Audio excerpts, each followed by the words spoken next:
na nasa kaitaasan ng mga langit. Panginoon, purihin po ang inyong banal na pangalan, sapagkat Panginoon, karapat-dapat po kayo na purihin at pasalamatan sa inyo pong mga kahangahangang mga gawa. Panginoon, nagpapasalamat kami sapagkat tinipon mo muli kami sa gabing ito upang muli sa iyo ay pumuri at sumamba. Gayon din ay magkaroon ng patuloy na pag-aaral ng inyo pong mga salita. At amin pong hinihiling Panginoon, samantalang kami po ay magsisipaglingkod ngayong gabi, nawa po Panginoon ang amin pong mga pagkukulang na natagpuan po ninyo sa amin, Panginoon. Nawa po ay inyo pong patawarin at tanggapin kami, Panginoon, na inyo pong mga lingkod sa pagtupad, Panginoon, ng gampanin na maging katanggap-tanggap po sa inyo. At dinadalangin ko po, Panginoon, ang inyo pong tagapagsalita sa katauhan po ni Sister Vanessa, naway pagpalain po siya ng karunungan. At patuloy na ang inyo pong mga salita ang mayahiyag ng may kalinawan, Panginoon, at kapangyarihan na sa aming mga buhay, Panginoon, ay maging pagpapala. Tulungan din po kami na makinig at isabuhay, Panginoon, ang mga aral, lalo na po, Panginoon, na itong mga ilang araw na nagdaan ay punong-puno kami ng karanasan, Panginoon. At mga ilang gabi na kami ay nagkatipon, patuloy mo po kami binibigyan ng mga magagandang aral upang patuloy na magpalakas sa aming pananampalataya. Ama, ingatan din po ang aming mga kapatid na sila itutungo pa lamang na sa mga daanan, maging ligtas po sila, Panginoon, makasama namin sa pagsamba ngayong gabi. Salamat po, Ama, sa inyong pagtugon sa aming dalangin. Ito inihiling namin sa pangalan ng Panginoong Hesus.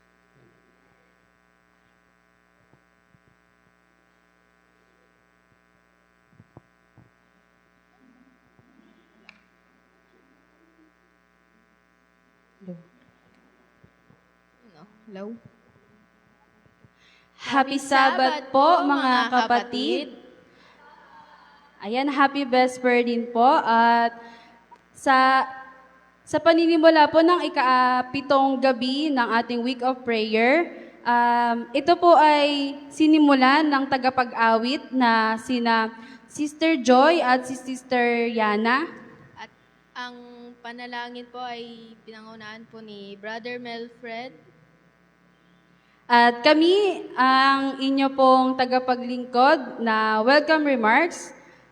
At bago po ninyo maririnig ang tagapagsalita ngayon na magbabahagi po ng tinapay ng buhay ay na may tema na si Sister Vanessa Lozano na may tema na Digital Ministry in Action.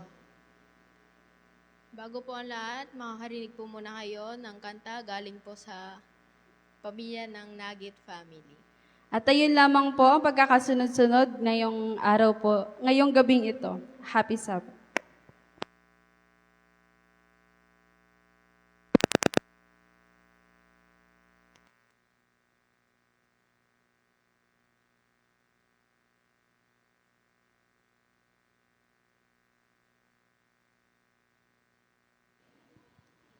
Like this.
Ayan. Happy Sabbath po, mga kapatid. Kamusta po? Okay lang. Praise God. Kamusta po ang week nyo? Katulad po ba ng mga nakaraan, challenge, or medyo kalmado tayo this time, this week? Wala po ako naririnig. Okay, praise God.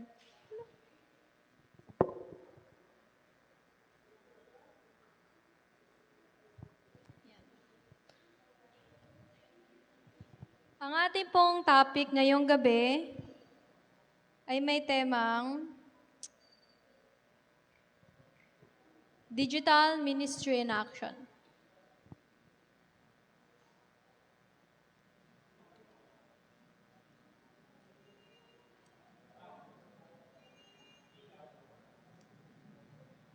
Wait lang po.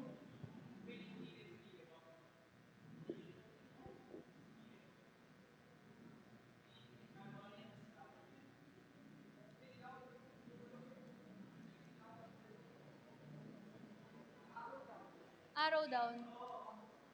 Ayan. Okay. Thank you, Kuya. So, ayan. Digital Ministry in Action. Noong mga nakaraang gabi, napag-usapan po natin ang iba-ibang topics in action. So, babalikan lang po natin. Yung kay Kuya Jomar is Discipleship in Action. Yung pangalawang gabi naman po ay si Ate Kesh ang nagsalita at kanya pong tinapik ang Prayer in Action. Nung pangatlong gabi ay si Kuya JB, God's Revelation in Action. Then si Ate Yvette, which is Sabbath School in Action. And Public Campus Life in Action, Spiritual Gifts in Action. And ngayong gabi is Digital Ministry in Action. So, ayan. So, mga na-topics po is meron tayong iba-ibang fields or meron tayong iba-ibang mission fields. Meron tayong campus, meron naman tayong sa Sabbath School, sa church. And dito naman is magfo-focus tayo sa ating digital ministry. And ayan, how to live out digital faith. So, mga kapatid, ano po ang mga reasons kung bakit tayo gumagamit ng social medias, bakit tayo gumagamit ng Facebook, Instagram, mga ganon, yun po yung mga medias. Or Food Panda, ano pa ba? Magpapakita ko ng example. Ayan. Bakit natin ginagamit yung mga TikTok, YouTube, Messenger, Food Panda, ano pa yun? Tender, ayan. ChatGPT, yung sa gitna, alam yan ng mga students. So, ano po kaya yung madalas na rason? Pwede po. Lalapit ako. Tatanong lang ako kahit dalawang kabataan. Dito. Kabataan dito. Ate Lindsay, ano madalas nating reason bakit tayo gumagamit ng ganyan? Pili ka dyan. Ano ba? Ha? Ano yung ginagamit mo dyan? And bakit mo siya ginagamit? Facebook po. For communication. Facebook for communication. Thank you. And ikaw? Ano yung, maliban sa Facebook dyan? Po. Ano yung ginagamit mo dyan na app? And bakit? TikTok po. Bakit? Bakit TikTok? Kasi po, pag boring po ako, doon lang ako nanonood. Doon siya nanonood. So, ayan. Thank you, guys. Ayan ang madalas na reason natin kung bakit tayo gumagamit ng social medias. To express ourselves, to persuade or encourage. Di ba sa mga apps natin, nakakita tayo ng mga ads. Kasi gusto nating mag-persuade. Gusto nating mag-purchase yung mga tao sa product natin. Ano pa? Connect and build relationship. Yun yung example niyan is yung mga apps dyan na pwedeng gamitin is mga WhatsApp, Facebook, Messenger. Next is to educate or raise awareness.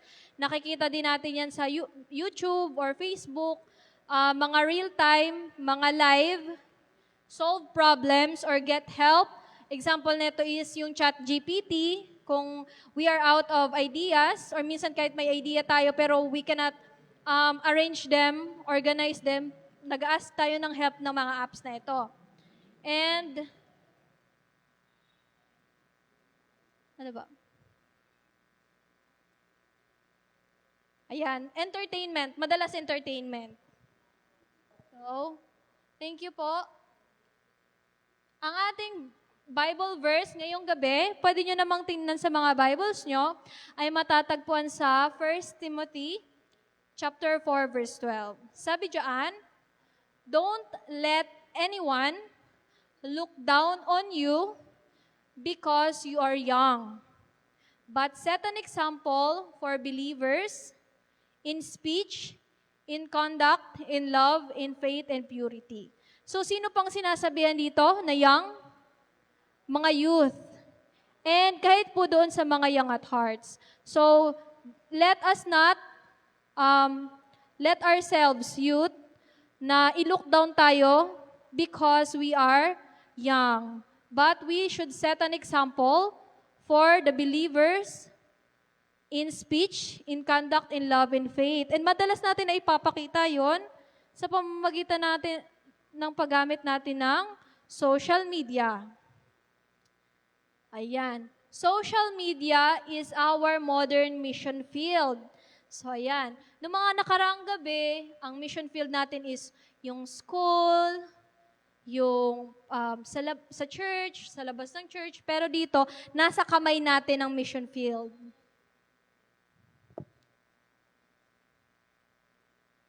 So, before we continue, I'd like to ask the youth or everyone, to please close your eyes. Sana po makita ko ang lahat na naka-close ng eyes.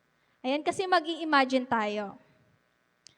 I want you to imagine how your day went today. Simula pagising nyo kanina, anong ginawa nyo, nung mga alas 12 na pahapon, tapos nung hapon na hanggang ngayong gabi.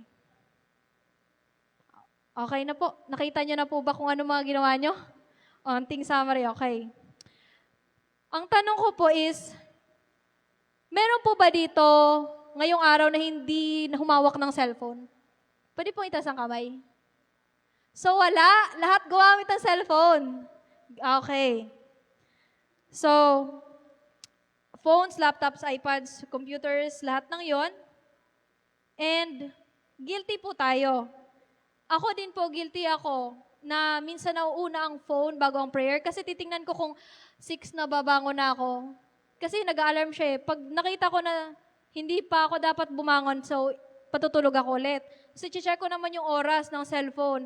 Pag nakita ko babangon na ako, tsaka na ako magpipray. So, mas nauna yung phone. Hindi yung kada gising ko magpipray ako. Check ko muna kung it's time to get up and to pray. Start my day. So, ayan. Our online device or devices have become our source of news. Yun nga, entertainment, social connection, and myriad of other activities we rely on. From ordering food, ayan ang food pandas, mga examples, Grab, and connecting with our distant relatives. These digital tools fill so many roles in our modern life. But at the heart of it all, we want to remain mindful that our true source of strength, wisdom, and sustenance comes from God. So dapat po ito, mga tools na ito, katulad din siya ng pera. Kapag masyado kang naging addict, masyado kang nagpadala, hindi ka nag-ask ng wisdom sa Panginoon, pwedeng mapunta siya sa masama. Pero, pag ginamit mo siya, pinag-pray nyo siya, inilapit nyo siya sa Panginoon, pwede siyang maging tool to serve, to minister other people, to save a soul. We can think of our phones as our altars. So, pwede nyo po bang, kung may cellphone kayo ngayon, hawakan nyo yung phones nyo? Isipin nyo siya na altar siya of worship. It can be our altar of worship or it can be our idols of distraction. So kung may naggagamit ng phone ngayon habang nagsasalita ako, baka nagiging idol niyo na po ang iyong cellphones. Baka nagiging idol of distraction na niyo na po siya. And paano nga ba natin malalaman kung nagiging ano na natin siya, altars of worship or idols of destruction? It depends on how we use them. So if our digital devices often lead us to anxiety, yung mga nakikita nating post, nagagalit tayo, naiinggit tayo, maybe naglili na tayo doon sa side na nagiging idol na natin siya. And sabi dito, to keep our phone in healthy position, our digital life or online in healthy position, we should consider mentally dictating it to the Lord. So ayun na nga, each morning. This might look like praying over our phones when we pick it up. So ayan. So, di ba tayo, pag nakikipag-usap tayo sa totoong buhay, ano ang kausap natin? Mga tao din. May kaluluwa, totoong tao. So sa online naman, totoong tao din yung mga kausap natin. May feelings, may emotions, and may kaluluwa. Kung paano natin pinagpipray sa Panginoon na, Lord, sana maging maayos yung interaction ko ngayong umaga, ngayong araw, ganun din po sa phone. Kasi tunay na tao nakakausap natin dyan eh. So, dapat ipagpipray din natin yung interaction natin online. Nabigyan tayo ng patience na imbis na makipag-away tayo kasi iba yung prinsipyo natin sa ibang tao, iba yung gusto nating kandidato or presidente na dapat nakaupo ngayon. Imbis na magalit tayo, magsabi tayo ng, kasi kayo, pinili nyo pa yung presidente, ganyan-ganyan. Kaya tuloy tayo nagkakaroon ng problema ngayon. Imbis na, totoo naman, nag-express tayo ng sarili, pero mag-ask muna tayo ng guidance sa Panginoon. Kung paano natin siya, mas ma-express yung sarili natin in a gentle way na hindi tayo makikita as war freaks, kundi makita sa atin yung youth na loving, kahit hindi loving yung nasa palibot natin. Yan. Who we are in person should also reflect in our digital world. Because a digital world and physical world are both worlds after all. If we pray for those people na we interact physically, yan, we should also pray for the people we interact online. Because they are real people after all. Yan. So ito yung picture ng IMG na sinalihan ko dati. Ano siya? Indigenous Mission Group. Nagpupunta sila sa mga malalayong lugar para mag-minister. Mission field siya. So, when we think of mission fields, pag narinig natin yung word na mission fields, ito yung madalas na unang naisip natin. It's easy to conjure up images of distant lands where people face physical needs and spiritual thirst. We picture remote villages, language barriers, and experience far from our normal surroundings. So, ayan. But the world is changing. So, yun, sabi dito, kapag naririnig natin yung word na mission field, ang naisip natin is mga ganyan, nagmi-mission trip, nagpupunta sa malayong lugar, may mga dalang pagkain, para ibigay doon sa mga tao, pero ang mundo natin ay nagbabago na. And our mission fields are no longer strictly overseas. Hindi na natin kailangan lumipad, hindi na magsakay ng eroplano, hindi na natin kailangan mamasahe, kasi ang mission field natin is nasa kamay na natin. All we need is data, internet, para makipag-interact doon sa mga souls na nangangailangan kay Jesus and nangangailangan na marinig ang katotohanan. Ayan. So makikita nyo dyan, yan yung story ko sa Instagram. So isa din ba kayo doon sa laging pinapanood yung mga nyo, kung ilan yung views? Sino yung guilty? Ay, wala, ako lang. Okay. Tapos pag yung maganda yung music or yung nagagandahan kayo sa post, yung inuulit-ulit yung piplay, yan, guilty. So, imagine your Instagram followers. Yung mga nag-view dyan, imagine nyo yan. Our Facebook friends, our TikTok audience, itong nakikita nyo are real people.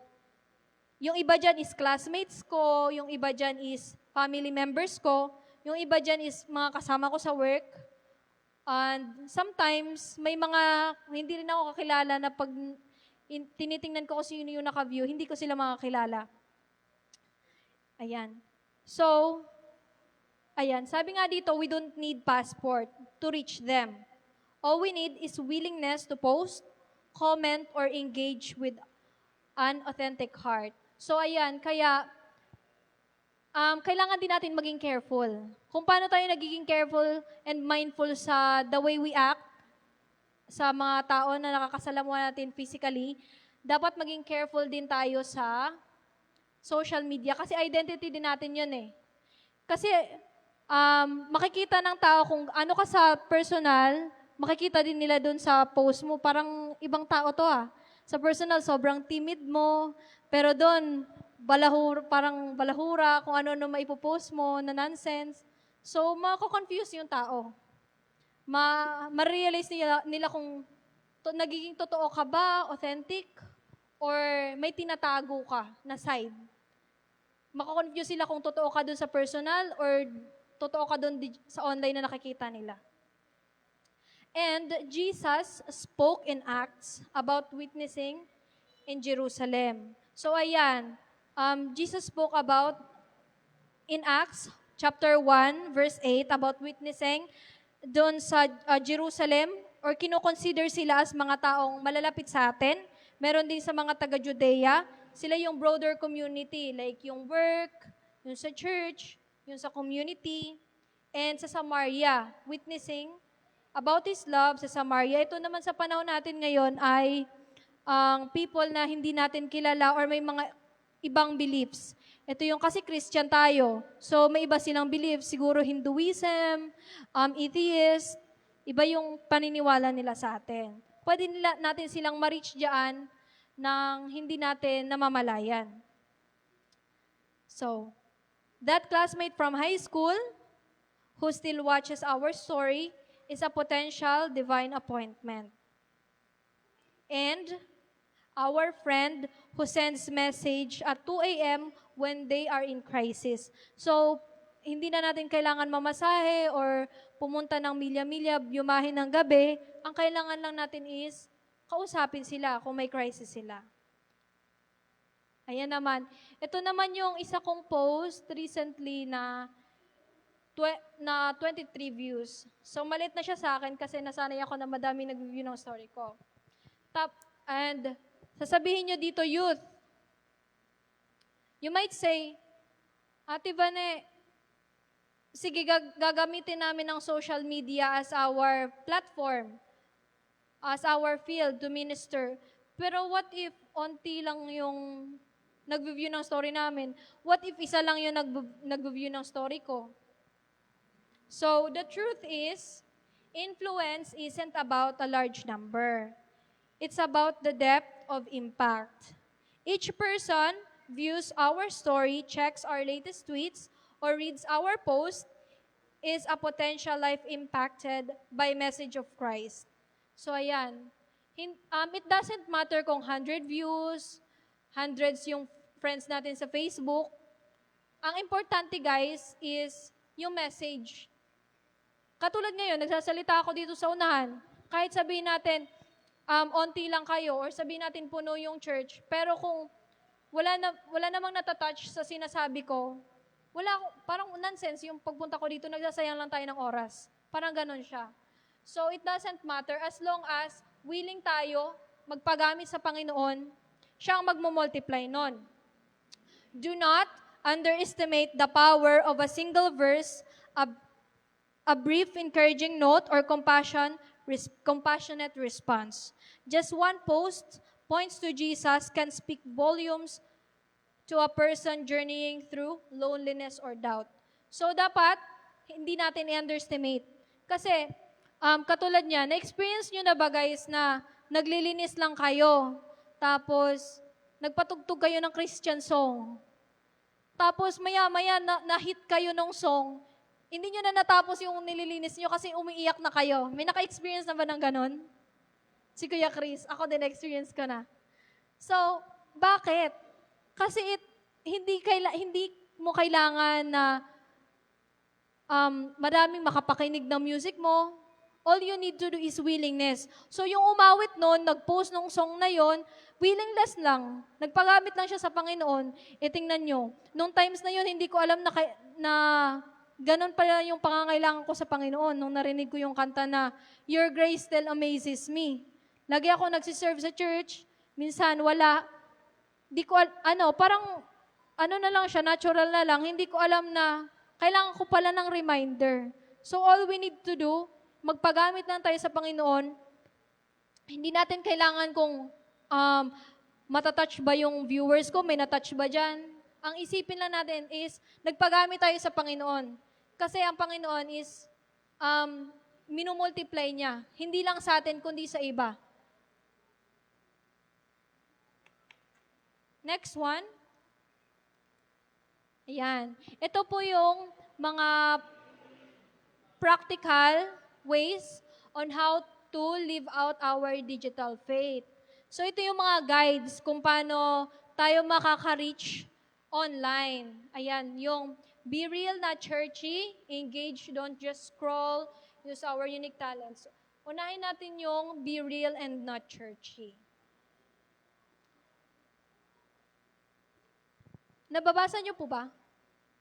Sabi diyan, many people assume that Christians only share Bible verses, worship songs, or perfect moral stance online, unable to empathize with everyday struggles. So, hindi naman po ibig sabihin Christian kayo is more on Bible lang ang ipopost nyo, more on churchy things. Pwede din naman tayo mag-post ng mga bagay na totoong tayo, yung kung nagagalit ka. Pero yun nga, kailangan natin mag-ask ng wisdom sa Panginoon. Baka kasi makatisod tayo. And break the assumptions, show glimpses of our actual life, our hobbies, interests, big wins, and small wins. So ayan, huwag tayo masyado maging conscious. Ipakita nyo kung mahilig kayo mag-bake, ipakita nyo online. Kung mahilig kayo maglaro ng basketball, i-post nyo, i-share nyo. It doesn't matter kung may nanonood, basta maging totoo lang kayo sa pagpo-post nyo, sa pakikipag-interact nyo. Then, alongside that reality, now we can share scriptures that have impacted us recently, or maybe a prayer request or praise report. So, ang ano ko dito is, ayan, wag tayo maging churchy. Pero kung kailangan, may nakita tayong post na kailangan nila ng magko-console, comfort, pwede naman natin i-PM. Kaya magpe-pray din tayo ng courage sa Panginoon. Hindi yung puro lang tayo scroll. Dapat nag-engage din tayo. Dapat aware din tayo na yung nagpo-post is tao din, na kailangan din nila makipag-connect sa atin.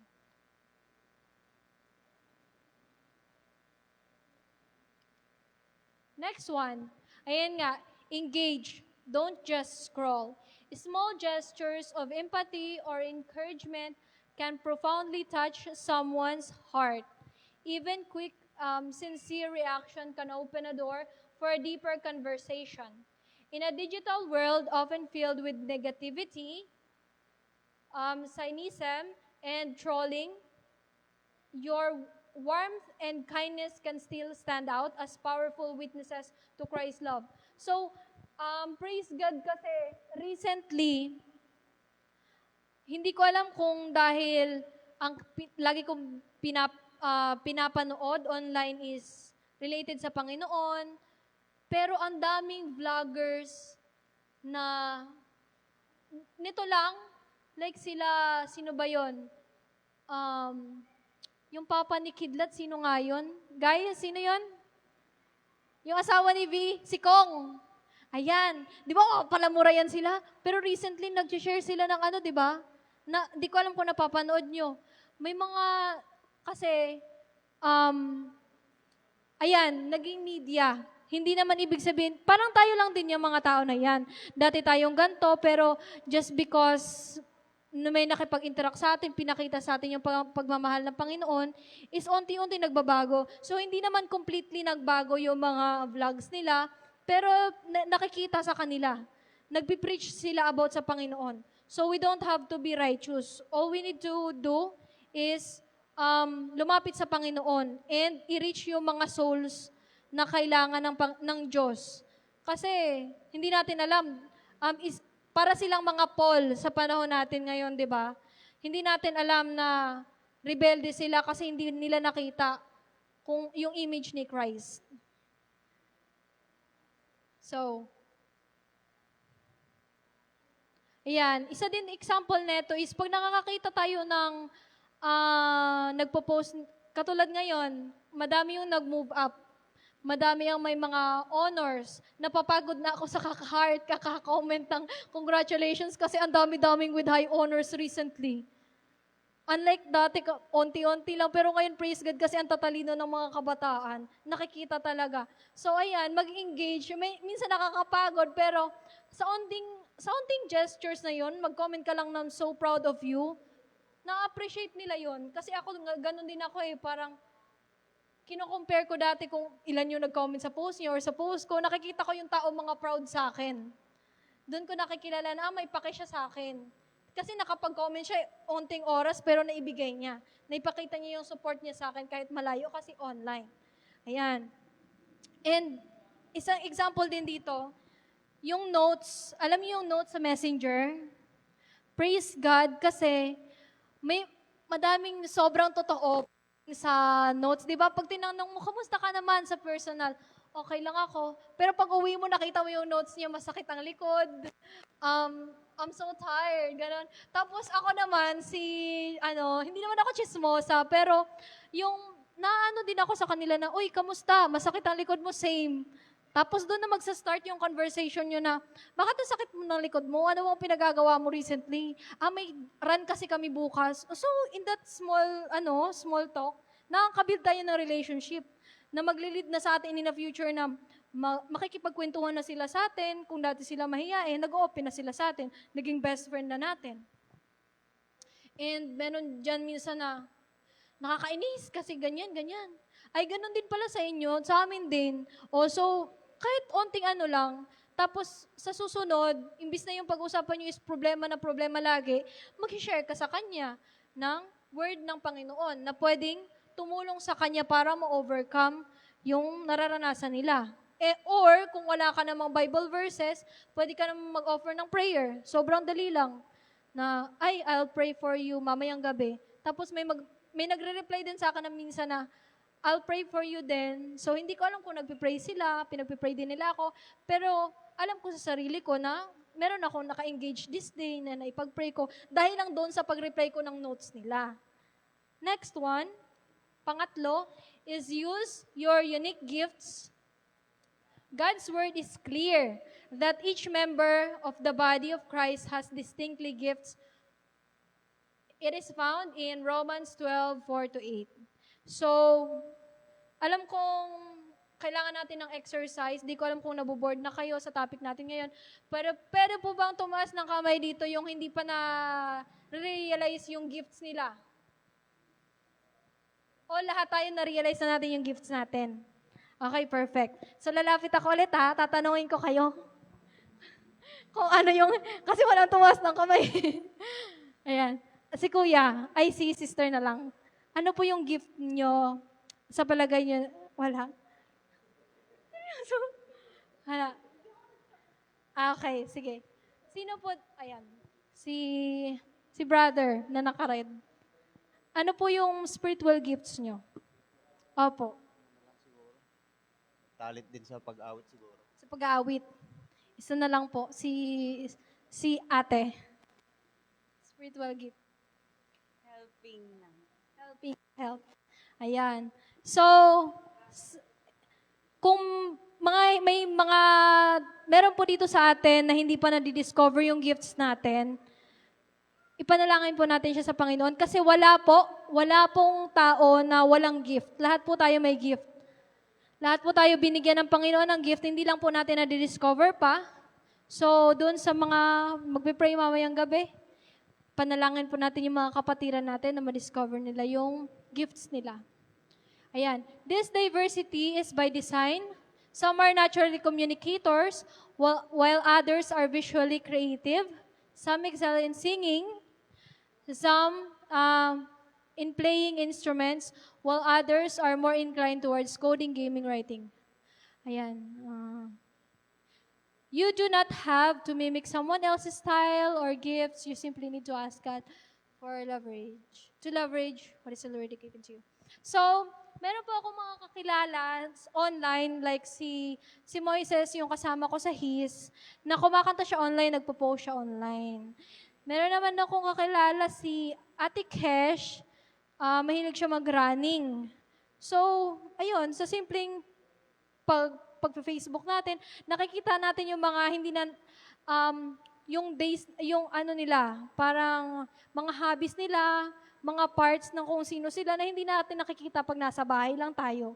Kaya sobrang swerte natin guys kasi we don't have to, yun nga, sumama sa mga programs, makipag-usap one-on-one, kasi sa simpleng nakikita natin sa post nila, nakikilala natin kung sino sila.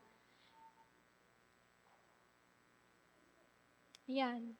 Katulad nga nung nabanggit ko kanina, do not underestimate how God can multiply the effect of our unique talents when we dedicate them to His glory.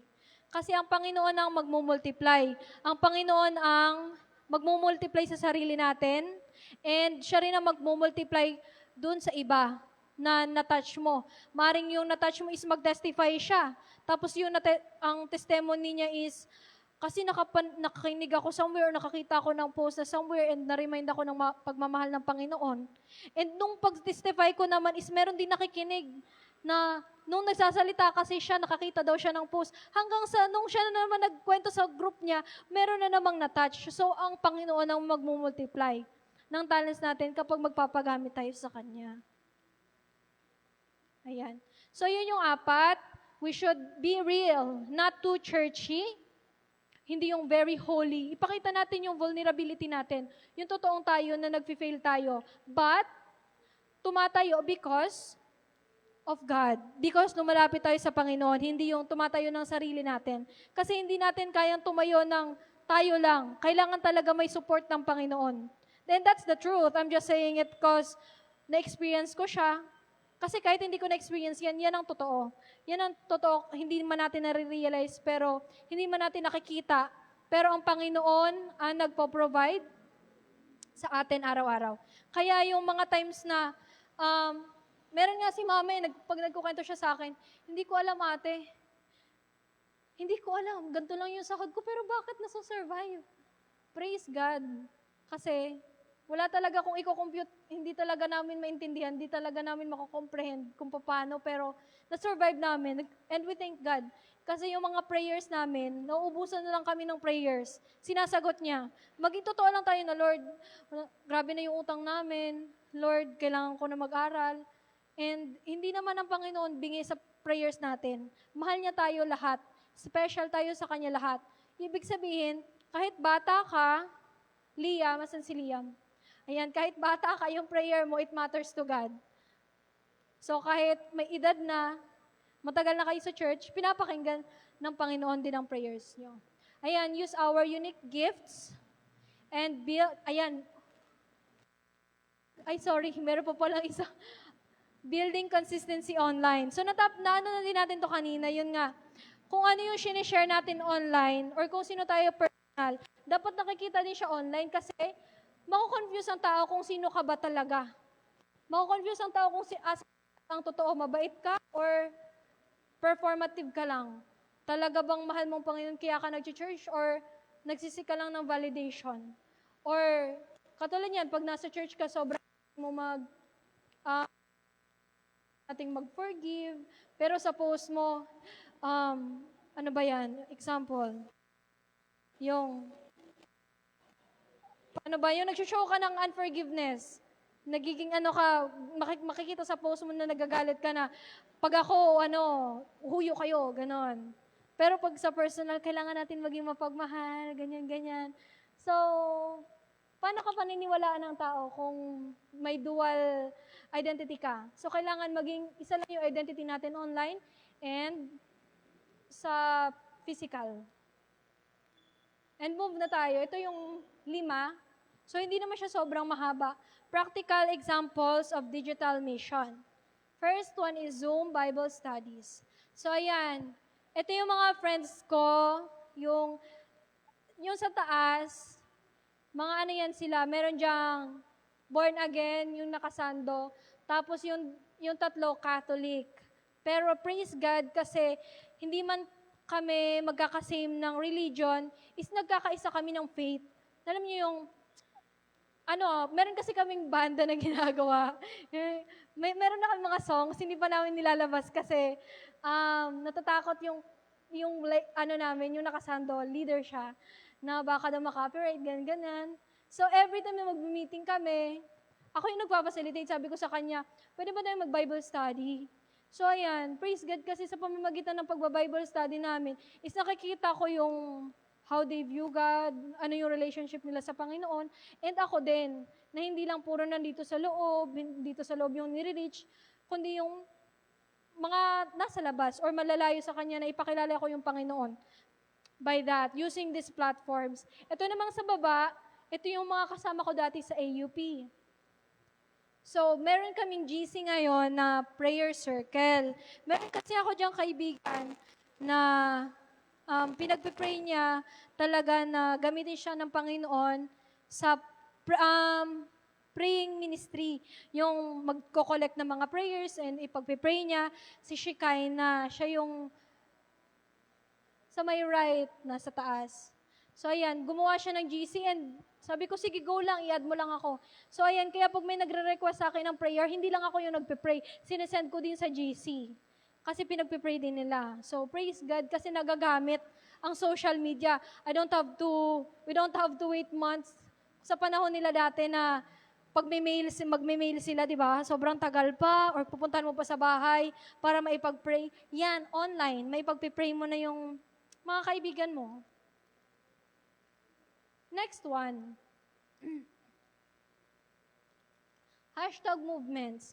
Yan. So, mga simpleng hashtag blessed, Sabbath rest, sa notes natin, God is good, faith over fear. So, kung iisipin natin kasi as Christians, parang madalas na natin siyang ginagawa, parang boring na siya, wala na siyang effect, parang ganon. Pero kasi, pag nakakakita ako ng ganyan, personally, nare-remind ako na meron pa mga tao na na-excite pa rin sila, na isasama pa rin nila yung Panginoon sa pagpo-post nila. So parang ako na-inspire din ako somehow na hindi ako natatakot or nahihiya online. Nagbibigay din sila sa akin ng inspiration. Kasi meron akong kasama na hindi ako nag-isa na Christian na sabihin nila na ang cliche kasi puro God, God, God. Kasi meron din akong Christians na nakakakita ng mga pinopost ko. Ayan. And gino-glorify mo din yung Panginoon kasi blessed ka. Hindi yung sinishare natin online puro depression, puro anxieties, problema. So ayan. Imbis na, parang din yan sa personal, meron akong kaibigan. Tapos, sabi niya, ano ba yan pag nag-uusap kami, lagi na lang problema yung kwento. Hindi rin pala nakakatuwa yun, guys, na pag nakikipagkwentuhan ka, puro problem.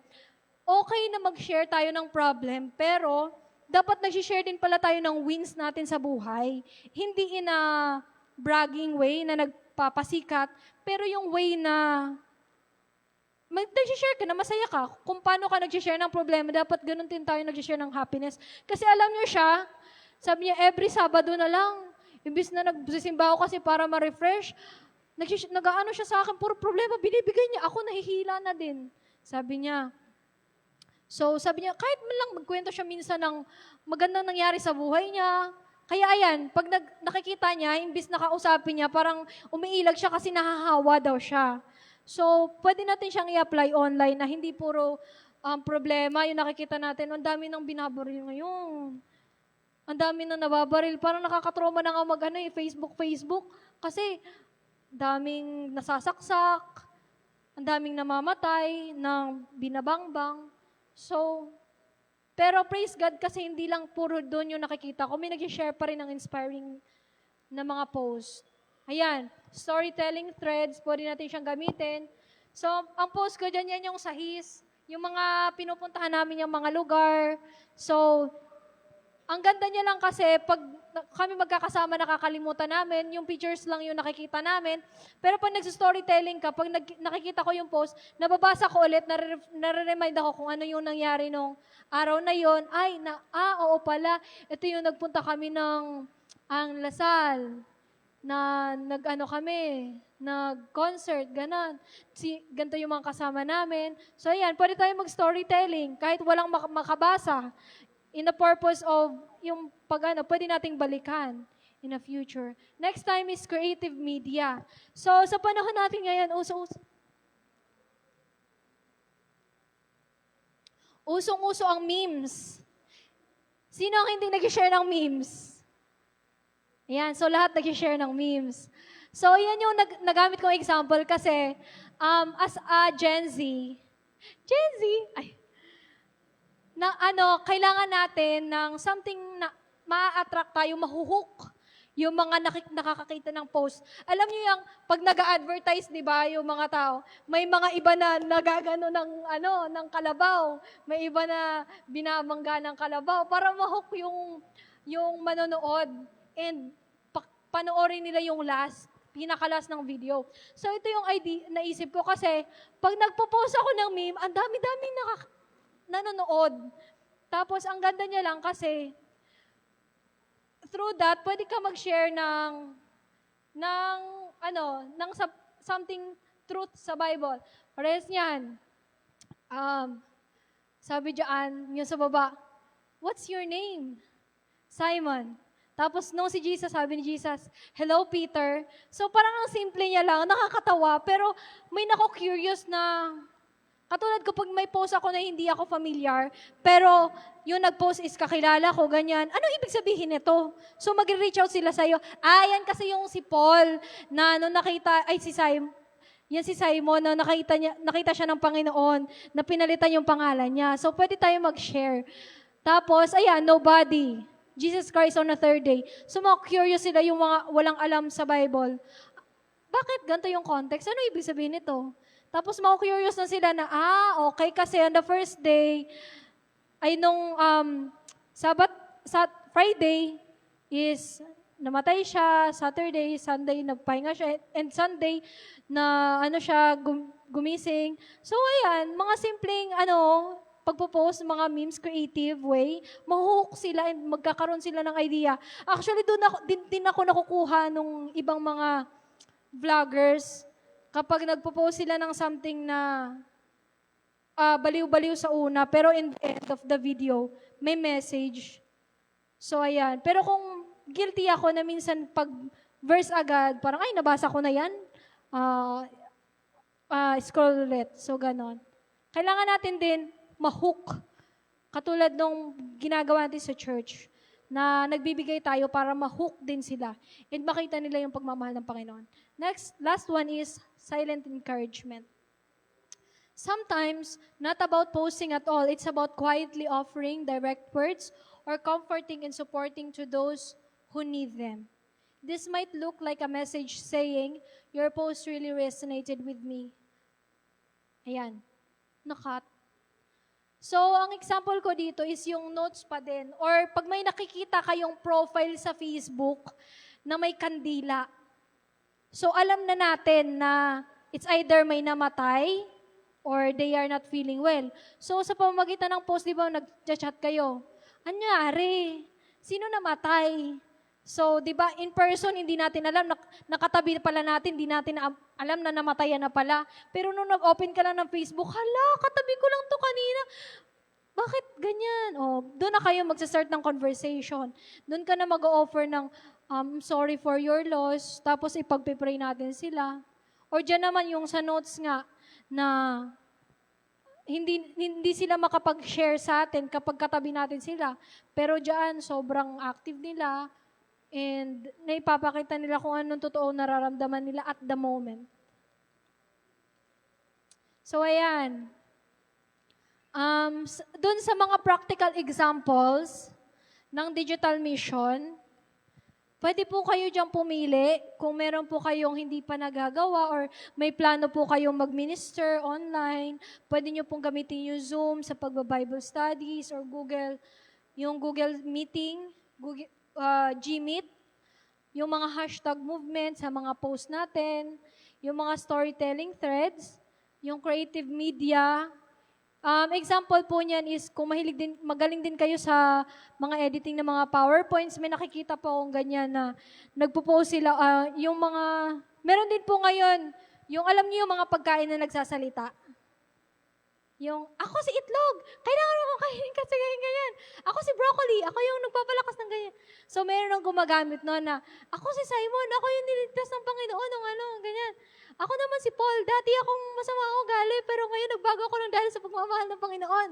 So, dahil doon sa magagaling na mag-edit, pinapagamit nila yung talents nila sa Panginoon, nakikisabayan tayo kung paano hinuhook yung tao. Hindi lang sila nagkakaroon ng idea about sa ang problema ng mundo, kundi nagkakaroon din tayo ng idea about sa word ng Panginoon. And nalalaman natin ang will ng Panginoon. So, ayan.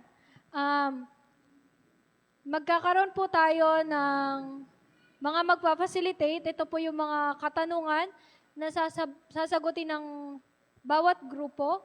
Pwede niyo pong sagutin lahat or pwede kayong pumili ng isa, dalawa. Ayan. So, sino po magpa-facilitate? Ayan. So, bago po tayo magkaroon ng groupings, ang prayer ko po sa bawat isa is mag-ask tayo sa Panginoon ng discernment about sa mga pinopost natin online, maging mindful po tayo, and yung success na definition ng Panginoon ng success. It's not about the numbers, it's about the impact. Kahit isa lang yan, isang viewer, isa lang yung ma-reach mo na soul. Kasi pag yan naging dedicated sa Panginoon, pagpapagamit din yan. And, ayan, pwede na silang, pag inas sila na, pwede po ba kayong magpaawit? Ayan, araw-araw nyo na makikita yung mukha nila sa unahan, papagamit sila sa Panginoon, and dadami na yung workers natin. So, ayan. Yun lang po, and happy Sabbath.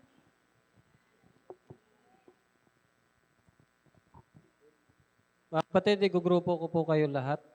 Tayo po ay magkakaroon dito ng 4, 2 bench. Kila Sister Ruth, dito po sa bench na to, isang grupo. Then, ang mag-lead na lang po, Sister Ruth, Elder Pidik. Second po, ay Marsan, din doon sa kabila, kay Sister Mayan. And kay Kuya Willie, 2 bench din po, din yung sa last. Opo. Ang mag-lead lang po sa dulo si Elder Ricky. Then dito po, Sister Rose, kaya niyo po dyan mag-lead po. Brother Marsan, dito ka po. Side. Then dito po, isa doon, then isa dito. Elder Danny, kayo na po dyan sa bandang dulo. Tapos, bro, tayo dito. Nila ate. Yung youth pala, tinatawagan ko, sorry. Dito. Then, Brother Justin, pwede po ulit kayo sa mga youth. Sister,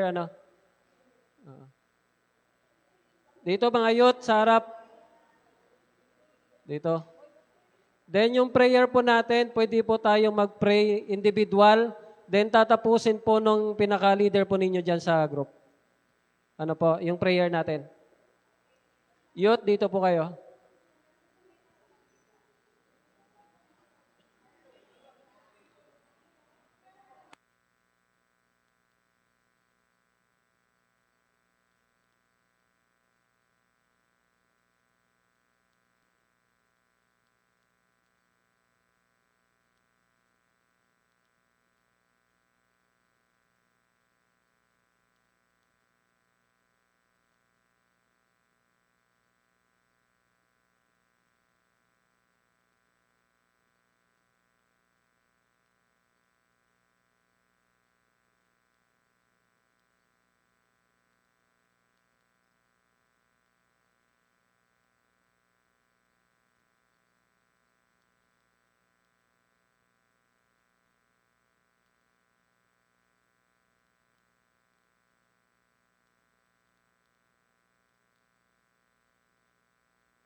Bilang tugon po sa ating mensaheng narinig ngayong gabi, tayo pong lahat ay tumayo para sa ating pagtatapos at awitin po natin na nasa may bilang 248, ihasik ang binhi.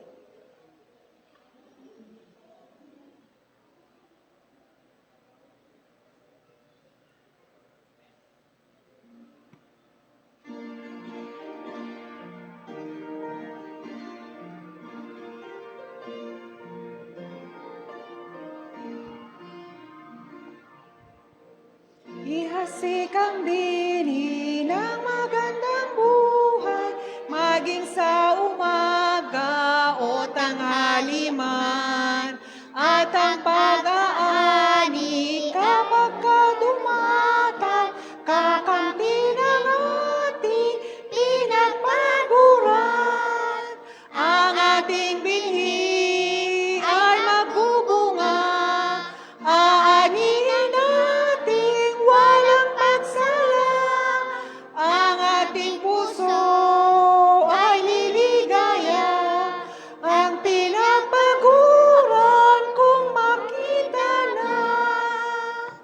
Ihasik ang bini at huwag katakutan ang lamig ng ulat, init ng araw.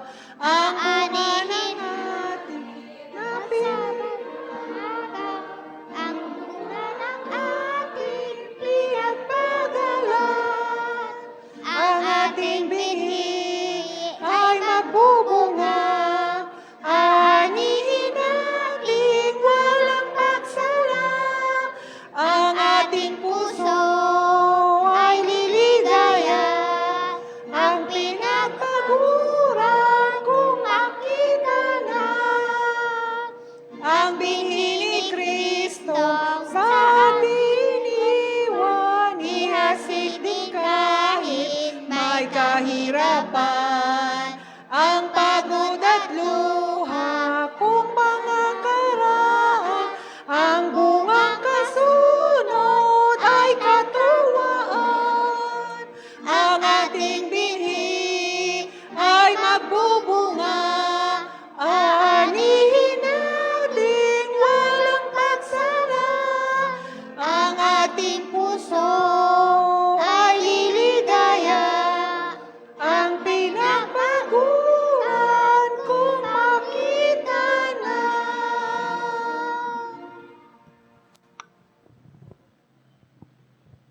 Let's pray. Our Father in heaven, you are gracious. Thank you, Lord, for our phones, for the digital ministry, for the social medias, Lord, that we don't have to go far places, Lord, to minister to you and to share your words, your love. We can share it by using our phones. Sabi niyo nga, Panginoon, sa ministry namin, Panginoon, ay ma-reach namin ang ends of the earth. Panginoon, ay nasa kamay na namin. Hindi na namin kailangan biumahe sa malalayong lugar because the ends of the earth, the people in of our places can be reached by using our phones, social media. Father in heaven, give us wisdom to ask for your discernment always. Panginoon, maging mindful sa mga pinupost namin online. And Panginoon, help us to scroll purposely, to engage with, to engage online purposely, not just to entertain ourselves, but to reach a heart that needs comfort, to reach a heart that needs your love. Father in heaven, thank you, Lord, for the message that we have heard this evening. We might not be able to remember them sa mga susunod na araw, but help us, Lord, to practice the ways, Panginoon, na mamamaximize namin ang social media for our ministry. Thank you, Lord, sa gift of na makapag-serve kami online, hindi lang physically, and makapag-reach out sa aming mga kapatiran, hindi lang physically but online. Thank you, Lord, for allowing it to happen, for giving us these gifts. Help us, Lord, every day, and may your will be done always. In Jesus' name I pray. Amen.